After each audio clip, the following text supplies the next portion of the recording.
Okay, if you're seeing those yellow dandelions in your lawn and you want to make them go away, you're going to want to pay attention to this video.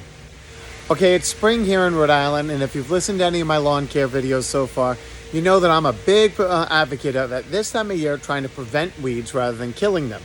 And so traditionally most four-step programs have a four-step program that the stage one is a crabgrass preventative and fertilizer.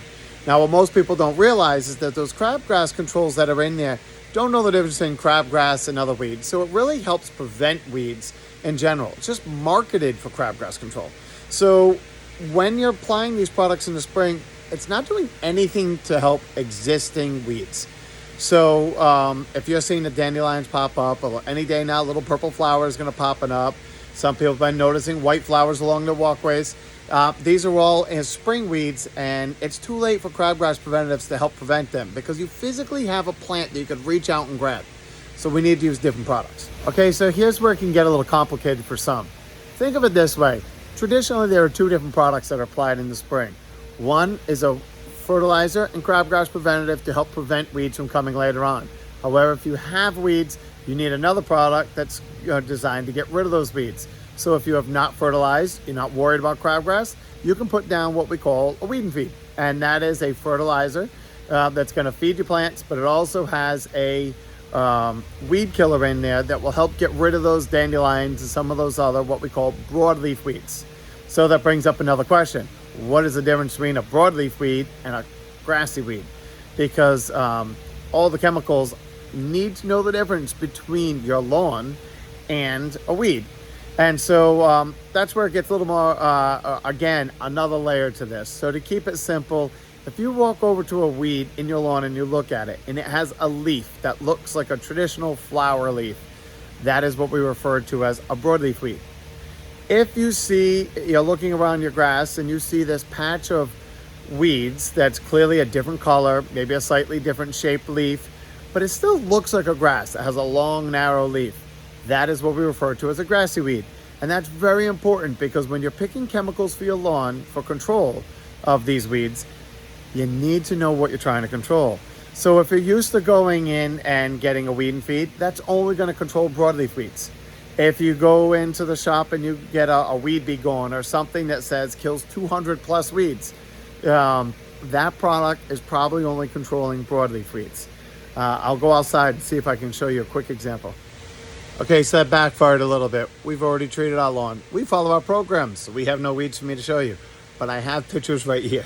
All right, so I'm going to show you an example. This is the difference between a grassy weed and a broadleaf weed. So this weed right here, this is a picture of crabgrass. You can see by looking at it, there is some good regular lawn grass on the sides, but the blades still kind of look like grass, long and narrow, and it's just a little bit wider blade, duller color, different growth habit. So if you're looking out at your lawn and you see something that looks like grass, it just doesn't look like desirable grass, then that is a grassy weed. On the other hand, a broadleaf weed, you can see that that doesn't look anything like grass. And it actually has little leaves, and most lawn weeds, the leaf is even more pronounced. So if it looks like a traditional plant, that is what we refer to as a broadleaf weed. And that's very important because the chemicals that you apply need to know the difference. Am I controlling a broadleaf weed or a grassy weed? Because they need to be safe to use in your lawn to not kill your grass. Now, for something simple, if you want bare bone basics and you want something that's going to control some broadleaf weeds, but something you can just throw in a spreader, apply it around the yard, that's what we have these weed and feed products for. Put this in your spreader, go around, broadcast it over your whole lawn, and this will fertilize your lawn, helping it thicken up and recover, and it will help get rid of just broadleaf weeds. You can see it says 250 weeds, but that's only broadleaf weeds. But this will help get rid of weeds that are physically there. It does nothing at preventing future weeds. So this is easy. Problem is, most people don't know how to apply this. I know it's a longer video because it can get quite complicating at times. But when you're applying a broadleaf weed killer on your lawn, it's very important that you follow a few instructions to make sure you get it right. One, do not apply it right before rain. The key is it has to be wet. The foliage of the grass has to be wet when you apply the product. But ideally, I usually do that if you got a little shower and you're positive it's gone, then you can go and apply it. Most of the time, what we do is go out early in the morning when there's a thick dew. The chemical needs to actually stick to the leaves itself of the weeds. So therefore, the leaves have to be present. So a few different key instructions. Do not cut your grass for a day or two before. We need the weeds to have leaves on them and to be growing. Then do not water your lawn after applying this product. Actually, don't want any rain for 24 to 48 hours after you apply this product. It needs to sit there and get absorbed by the weeds, and then it does a pretty good job at killing them. That can be very difficult, trying to find a point at the time of year when the grass is growing so fast that you haven't mowed your lawn for a day or two before, that we're not getting rain for a day or two after, and that you can apply it early in the morning can be difficult for many of us. That's why I don't follow these instructions. But if you want a product to go in a spreader, the Weed and Feed's the way to go. Let me show you how we do it. So as usual, I focus on weed prevention. Any of these crabgrass preventative products is a fertilizer and weed preventive. This is going to help seeds from germinating.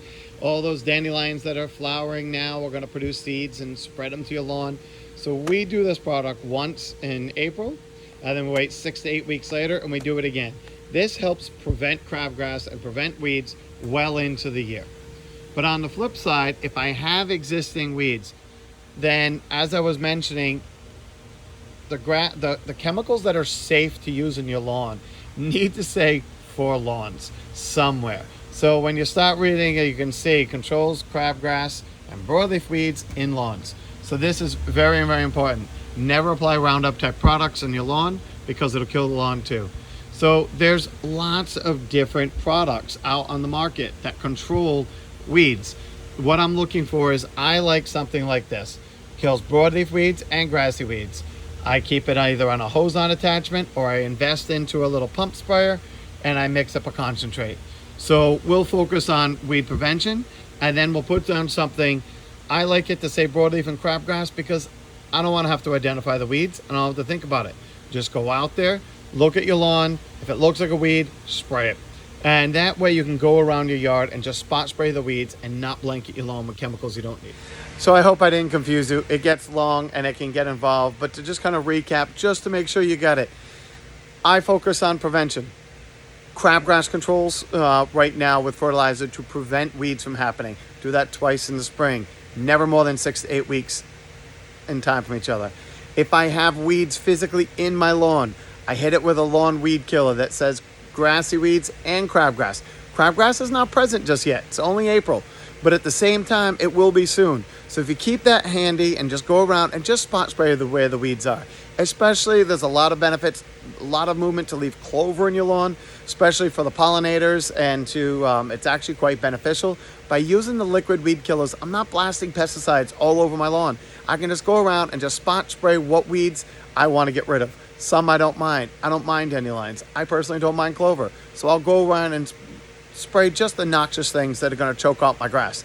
Outside of that, I let Mother Nature run across, cut the grass a little bit high, fertilize it, give it some lime, just sit back and enjoy your lawn. I hope that helps. Take care.